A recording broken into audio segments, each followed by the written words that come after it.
Hello, my name is Steve Carr. I am the pastor of Grace Reformed Church in Northwest Arkansas, located in Rogers, Arkansas. Thank you for joining me. This is a 14-part series on the life and thought of John Calvin. This first lesson is going to be on the life of John Calvin. All subsequent uh, lessons will be on his thought. So let's dive in and get into the life of John Calvin. Who was John Calvin? I'm sure many of you have an opinion about him. Maybe you know a lot about him. Maybe you know very little about him. But everyone seems to have an opinion. Was he the guy who taught predestination and burnt heretics? Was he the tyrant who took over Geneva and forced his will in the city? Now, there are those who do not know a thing about John Calvin, never read any of his writings, but they're sure that he was a bad man and that his ideas spelled disaster for Christianity and evangelism.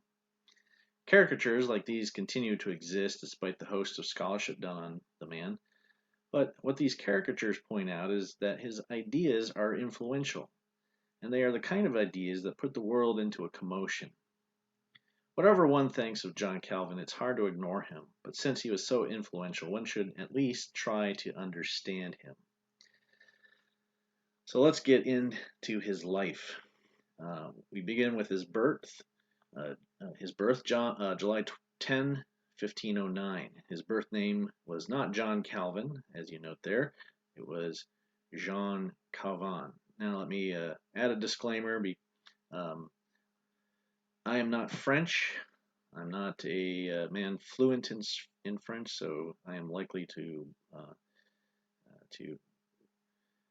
butcher the French pronunciations of all the French names and words in this. John Calvin was French, so that's why he had that name. His father was Gerard Calvin, his mother Jean Lefranc.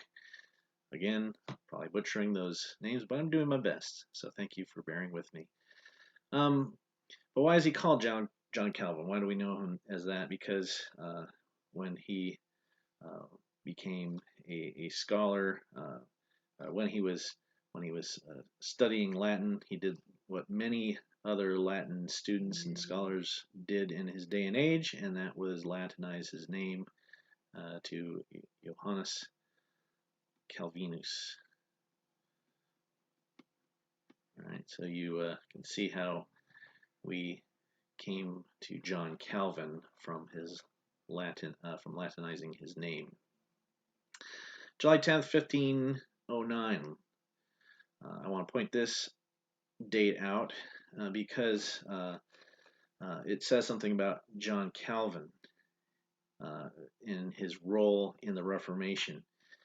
Um, when was the uh, when did Martin Luther nail the 95 Theses to the Wittenberg chapel door? That was 1517, wasn't it? So John Calvin was just a little squirt when Martin Luther nailed those 95 Theses to the wall or to the door of the Wittenberg chapel.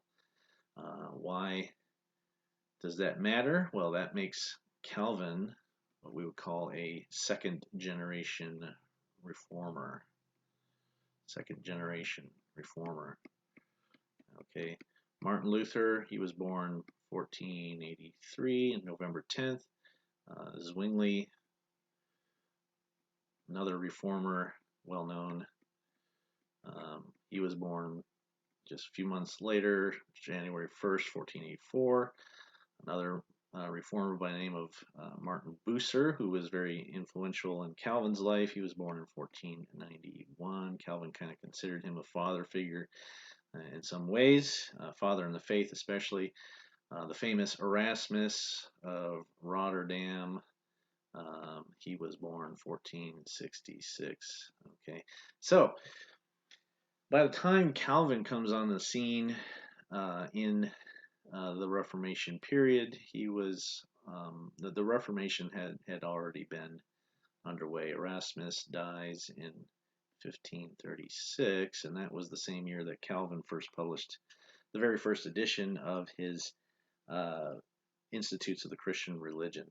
All right, it's important to note this because John Calvin is one reformer among many, and he's not even the first reformer. So uh, when we talk about Calvin and his ideas, we need to recognize that his ideas had been formed by previous reformers. Okay, um, Calvin doesn't come on the scene and give us his own ideas. That's part of the caricature, isn't it? Right? Calvin, oh, he's the man who taught predestination. Well, guess what? So did Luther. So did Zwingli. So did Bucer. So did Erasmus to a certain extent, but Erasmus's view of predestination was quite faulty. Even before all these men, of course, who taught predestination, Augustine. Okay, and Augustine lived way before these guys, about 1,000 years before any of these men. Okay, so if you want to criticize John Calvin, you need to also trace his ideas throughout the ages. Getting back to the life of Calvin, he's educated first at the Collège de la Marche and the Collège de Montaigu. He begins at this college and then goes to the next one. He learns Latin at the Collège de la Marche, and then he learns other studies, Greek among others, at the Collège de Montaigu. And his Latin teacher at the Collège de la Marche is Mathurin Cordier, who was a Renaissance scholar, and at the Collège de Montaigu, he learns from a man by the name of Melchior Wolmar, who had Lutheran leanings. All right, so you see already at this time he's imbibing Renaissance and Lutheran or Reformation ideas. Probably not at this point yet convinced of them, but still being introduced to them. So this begins to open up new possibilities in his thinking.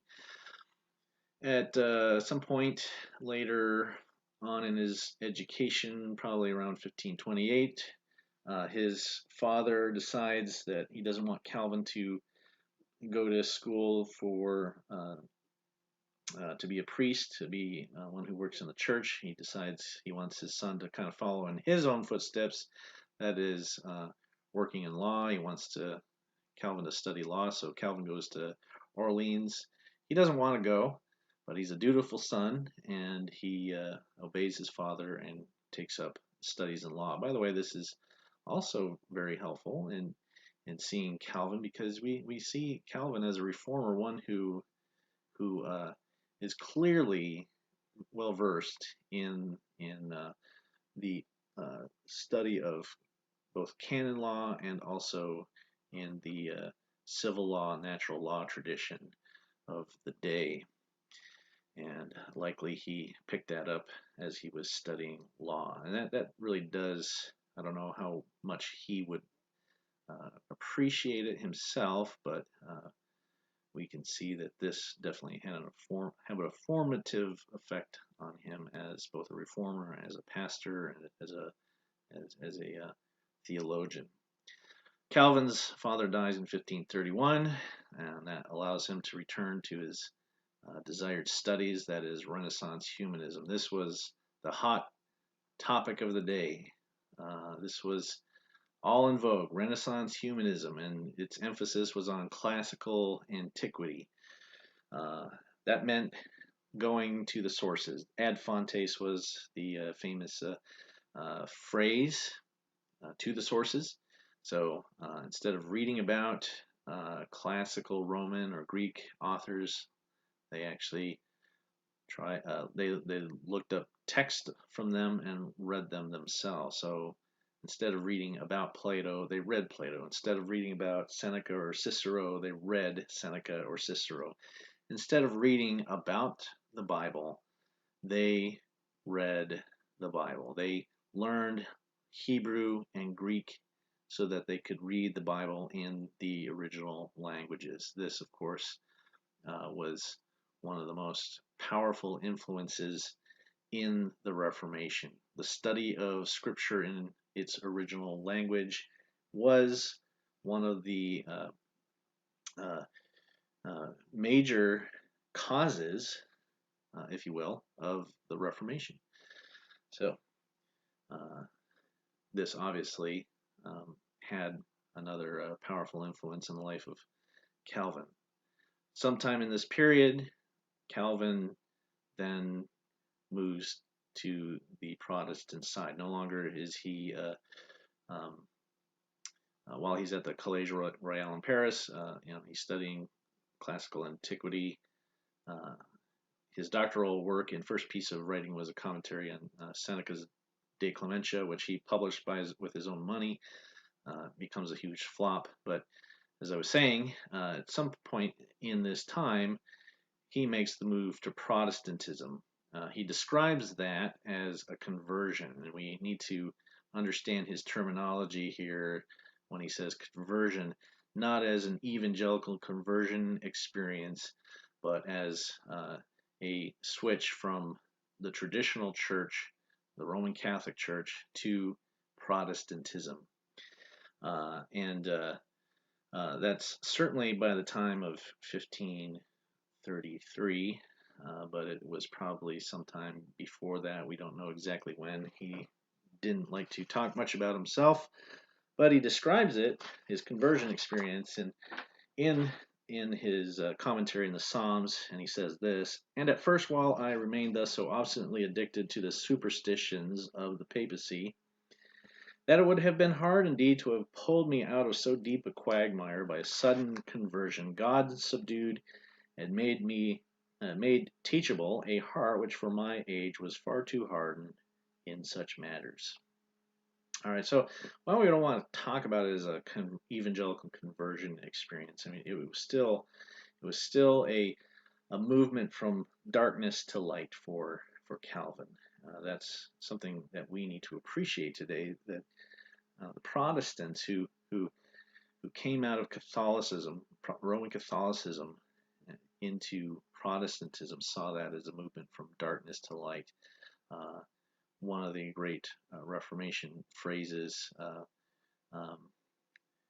was "out of darkness into light," and you see that in the Reformation sculpture, in Geneva, Switzerland itself, the one with the 4 statues of the 4 different reformers, out of darkness into light. Okay, Calvin describes that as a sudden. There's a lot of discussion about what that meant. One biographer suggests that we ought to translate subito, which is sudden, or as unexpected. That Calvin was not expecting to become a Protestant, but he was surprised by his newfound turn of direction in life, his new direction in life. Okay. So that's his conversion experience, and as I said, that's certainly by 1533, because on All Saints' Day, which is was November 1st, 1533, Calvin's friend, his name is Nicholas Cop, recently had been made a rector at the University of Paris. He gave a speech on the words, "Blessed are the poor in spirit," and his speech was Lutheran throughout. And he attacked the theologians, the French theologians of the Sorbonne. And Cop was immediately accused of heresy. Officials tried to have him arrested. Calvin was also implicated in this speech, and some have thought that he had helped write the speech. So immediately after that, we see both Cop and Calvin fleeing from arrest. And this really begins his career as a reformer. 1534 to 1536 would be his early career as a reformer. Calvin, at this time, he's doing things like studying. He was able to find refuge for a short time at the home of his friend Louis du Tillet, who had a vast library, and that's probably where he began writing his Institutes of the Christian Religion. He's better being in that library, better able to be acquainted with the writings of the early church fathers, um, and basically, Calvin, though, is not idle at all at this time. We find him roaming the countryside, teaching the evangelical faith in caves, in cellars, and other secret hiding places. So he's kind of like, in some ways, the Apostle Paul. Comes to know this new faith and is going out and spreading it.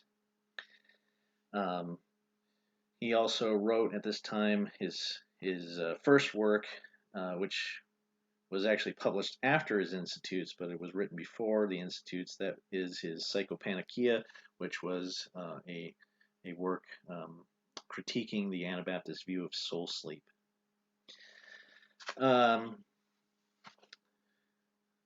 Calvin finds it necessary to flee France. Things had turned bad after the so-called placard affair, where many people had written Protestant slogans on placards, hung them all over the place. One even found its way onto the door of the bedchamber of King Francis I, who was understandably shaken by that, and then began a series of persecution against Protestants in earnest. So Calvin flees France. He wants to go to Strasbourg, but he finds it necessary to go through Geneva. That begins this part of his career as a reformer, Geneva Part 1, I call it, 1536 to 1538. As he's going through Geneva, another reformer by the name of William Farel hears that Calvin is in Geneva. He quickly goes and finds where Calvin is staying and entreats Calvin to stay and reform the churches of Geneva.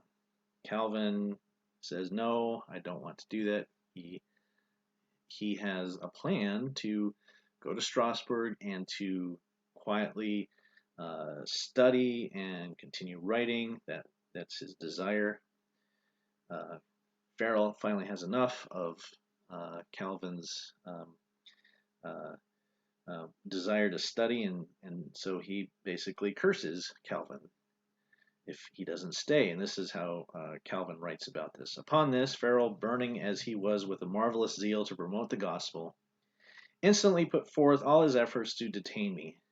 And after having heard that I had several particular studies for which I wished to keep myself free, when he saw that he was gaining nothing by entreaties, he went so far as an imprecation, that it might please God to curse the rest and quietness I was seeking, if in so great a necessity I withdrew and refused aid and succor. Which word so horrified and shook me that I desisted from the journey I had undertaken, in such a way, however, that feeling my shame and timidity, I did not want to commit myself to discharge any particular duty. So Calvin is shaken by this curse pronounced over him if he does not stay, and then decides he will stay and help Farel in Geneva. So we find him there in August of 1536. The town registrar simply registered him in Geneva as that Frenchman.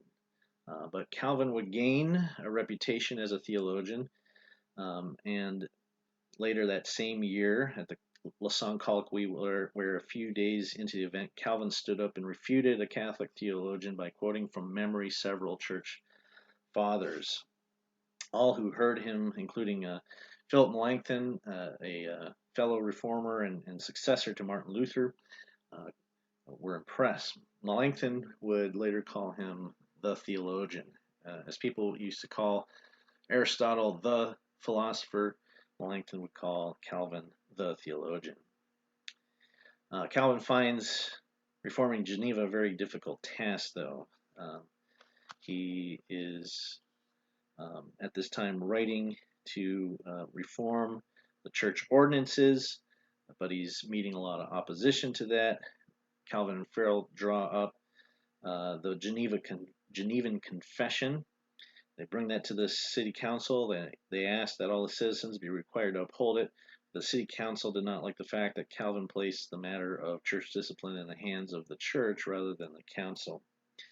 And it's not just the council that they find in opposition to them, also the citizens of Geneva. There's a powerful opposition party who Calvin labels the libertines, and these people heard the gospel but wanted none of the responsibility. They did not want the church. They didn't want anybody really to tell them how to live, right? So Calvin calls them the libertines. These were the kind of people that took their Christian liberty and ran with it. They often resisted Calvin openly by performing lewd acts. There were sometimes a mob of them would gather outside Calvin's house and discharge their muskets outside his window. Some even named their dogs Calvin. Calvin was, as he describes himself, is a timid person, and so this really doesn't sit well with his constitution. Things continue to get worse and worse until on Easter Sunday, when Calvin said, and Calvin Farel, and other ministers agreeing with him, saying, we can't serve the Lord's Supper when there's discord. So they forbid the serving of the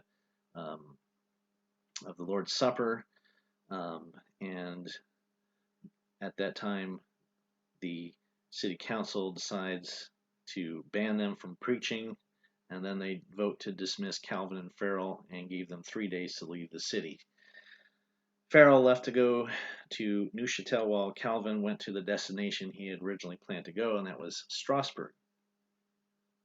Now, though Calvin and Farel acted according to their conscience in the matter, they both later admitted that perhaps they had been a little too harsh with the council and that they could have acted with more tactfulness. Nevertheless, they were convinced that they had been treated unjustly. So now we're at this point. Strasbourg, this is another moment in Calvin's career as a reformer. This was, remember, his original destination. And Calvin considers his time in Strasbourg to be one of the most peaceful and happiest times of his life. Martin Bucer, we noted up here, Bucer was one of the main reformers there. He calls Calvin to serve a French refugee congregation there. Calvin is at first hesitant to do so, but is finally persuaded. But during this time, Calvin lectures on books of the Bible. He publishes a commentary in Romans, and he revises and expands his institutes. He also marries Idelette de Boer and considers his marriage to her a very happy one, but sadly it was a short one. She died in 1546, leaving Calvin very heartbroken. She bore him one son, but sadly the son died in infancy. Calvin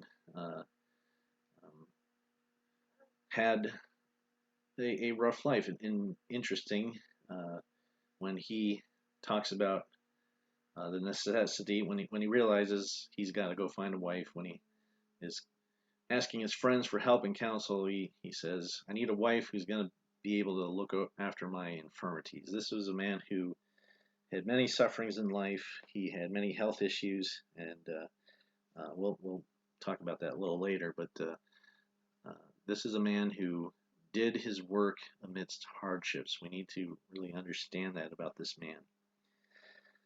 But his time in Strasbourg does not last forever. Geneva calls upon him several times while he's in Strasbourg to help out. At one time, Geneva receives a letter from Cardinal Sadoleto, trying to convince them to return to Catholicism. He hears Calvin is gone, so he writes to them saying, hey, now's a good time to come to Catholicism. And Calvin comes to their aid and writes a brilliant reply. His letter to Sadoleto is considered one of the best apologies of the Reformation. His friends tell him several times, maybe you should go back to Geneva. Calvin is always giving them a over my dead body response. He remembered all the harsh times there, but eventually it came clear to him that it was God's will that he would return, that he should return. Calvin, by the way, had a wonderful motto. I think it's a motto that we should all take to heart. This was his motto as a pastor: Cor meum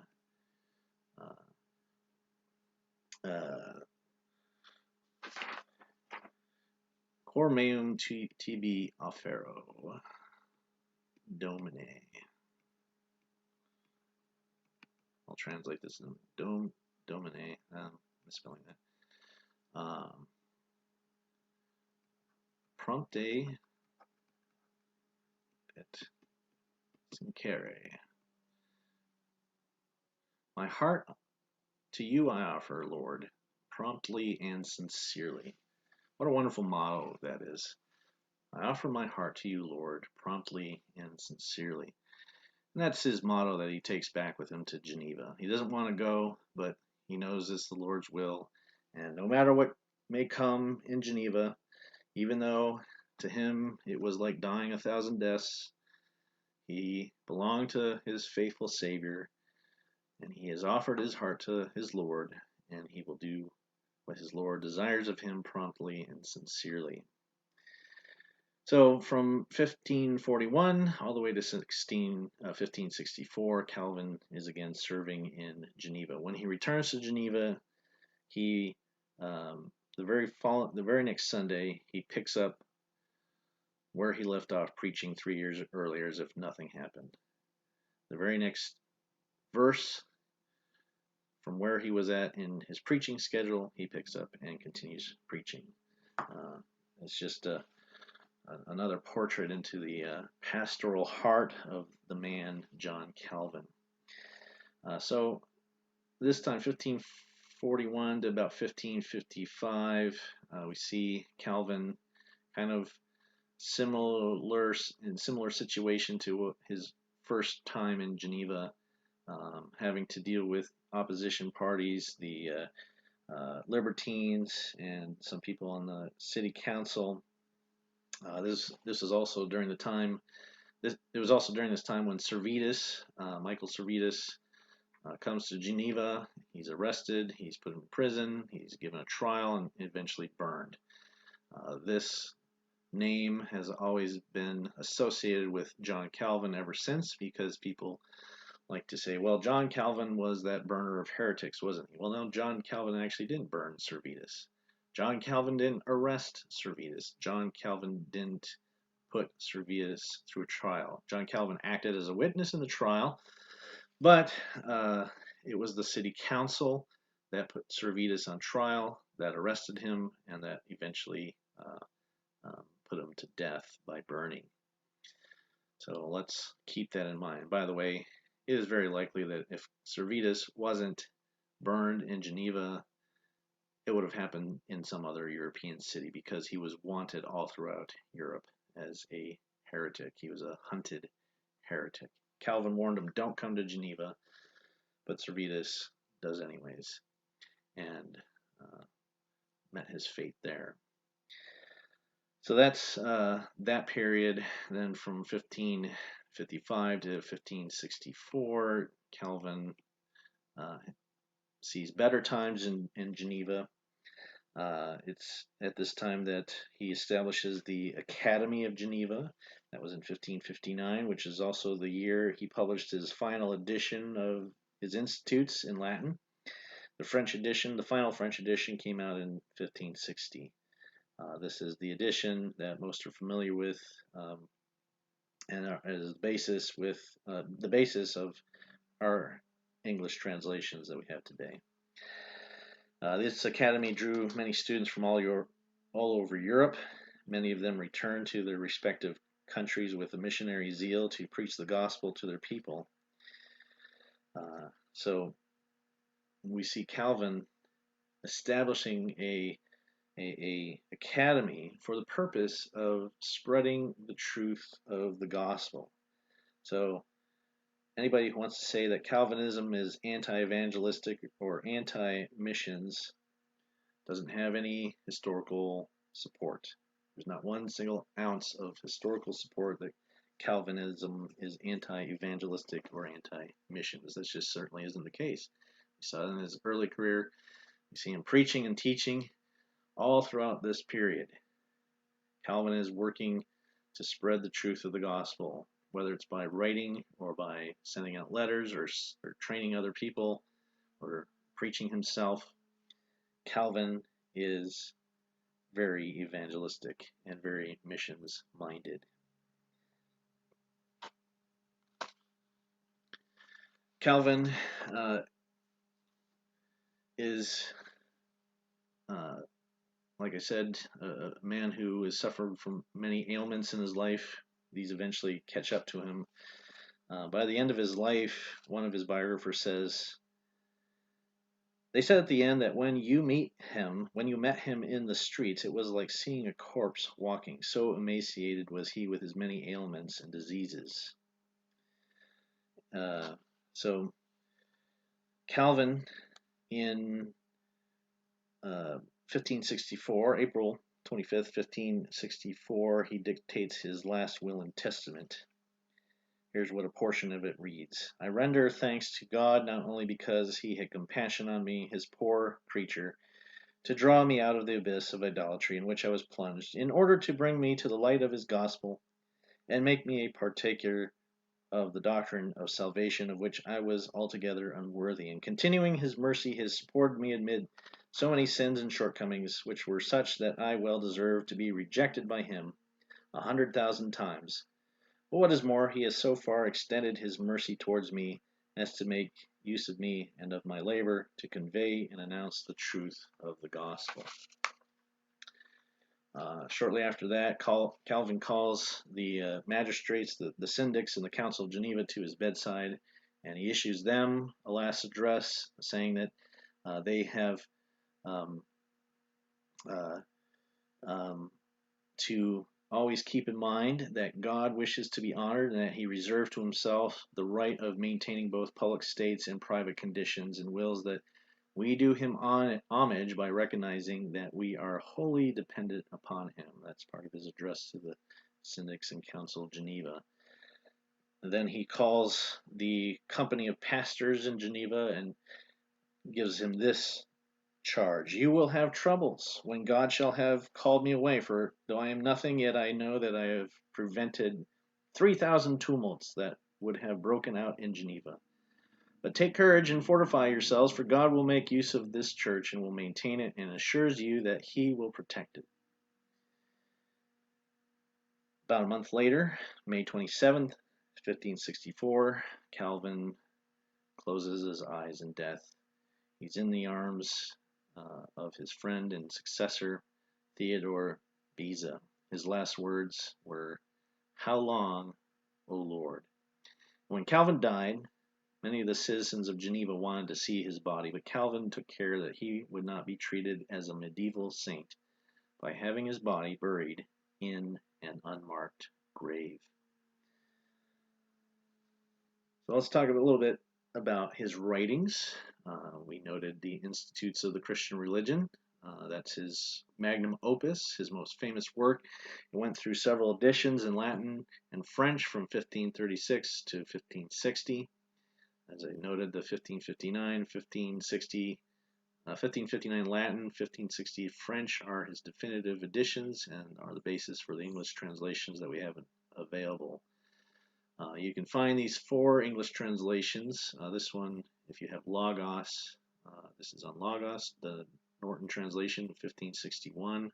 Allen's translation of 1813. Beveridge, Henry Beveridge, 1845. And Battles, that was in 1961. This is probably the most well-known translation today. But he didn't just write the Institutes. Notice how voluminous of a writer he was. His works, which include treatises, commentaries, sermons, and letters, fill up 59 volumes of the Corpus Reformatorum. This was a collection of writings of major reformers. This is about 101 volumes, so a little over half of the Corpus Reformatorum is dedicated to Calvin's writings. His influence, well, we'll never know the full extent of his influence, will we? But Calvin is, of course, the only other reformer than Luther to have eponymous followers. People call themselves Calvinists. We have the Lutheran churches. Do we have any Zwinglians out there? People say Zwinglian when referring to a view of the Lord's Supper, a certain view of the Lord's Supper, but nobody calls themselves Bucerian or Erasmusian or any other. You might find people saying Augustinian, right? But in terms of the reformers, only Luther and Calvin get the honor or maybe dishonor. Both Luther and Calvin would probably consider it a dishonor to have people using their names. Remember, Calvin wanted to be buried in an unmarked grave, so he would not want to know that people call themselves Calvinists. That's why I usually use the term Reformed, because it understands that Calvin was not the only reformer. There were many reformers, and it shows that this is a work of those who taught God's word truthfully, rather than simply the opinions of one man. And remember, Calvin's opinions were not all his own. He learned from others. He learned from the church fathers, from Augustine, from Luther, and others. So his greatest influence is in theology, Reformed theology, Calvinistic theology, if you want to. But remember that Calvinistic theology is much broader than 5 points. Reformed theology includes a lot of points. And that's the basis of many theological works found in Anglican, Presbyterian, Baptist, Methodist, Dutch, and German Reformed churches. We can also see his influence in politics, science, art, economics, ethics, music, and philosophy. And I emphasize this word here. His influence is felt in these different areas. Not that Calvin has, there's not a Calvinistic political philosophy. There's not a Calvinistic philosophy. There's not Calvinistic economics. There are many different types of these